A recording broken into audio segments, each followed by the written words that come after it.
بسم اللہ الرحمن الرحیم۔ امراض گردہ CKD یعنی کرونک کڈنی ڈیزیزز اور ڈائلسس کا معاون غذائی و گھریلو ہربل علاج۔ آج کل امراض گردہ بہت زیادہ بڑھ چکی ہیں۔ ان کے اسباب کا کسی قدر ذکر ہم پہلے کر چکے ہیں، اسے ضرور ملاحظہ فرمائیں۔ جبکہ ایلوپیتھی میں گردوں کے فیل ہونے کا کوئی خاطر خواہ و شفا بخش علاج موجود نہیں ہے، سوائے اس کے کہ مریض کو ڈائلسس پہ ڈال دیا جائے یا اس کا کڈنی ٹرانسپلانٹ کر دیا جائے۔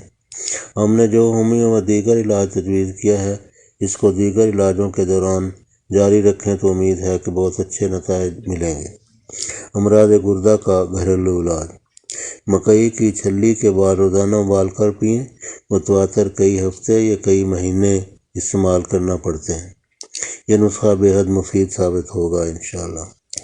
یا اگر نہ ملیں تو تخم خربوزہ بقدر 8 چمچ رات کو بھگو کر رکھیں۔ صبح بلینڈر میں خوب رگڑ کر، چھان کر یا کنڈی میں گھوٹ کر، یعنی اگر بلینڈر میسر نہ ہو تو کنڈی میں گھوٹ کر صاف کر کے چھان کر میٹھا یا بغیر میٹھا لسی بنا کر پئیں۔ دن میں کئی مرتبہ پی سکتے ہیں۔ اس کے لیے تخم زیادہ بھگوئیں، یعنی اگر زیادہ دفعہ پینا ہو تو تخم پھر زیادہ بھگونے پڑیں گے۔ یا کھیرے یا تربوز کے بیج اسی طرح استعمال کریں، یا تربوز کا موسم ہو تو تربوز حسب برداشت کھائیں۔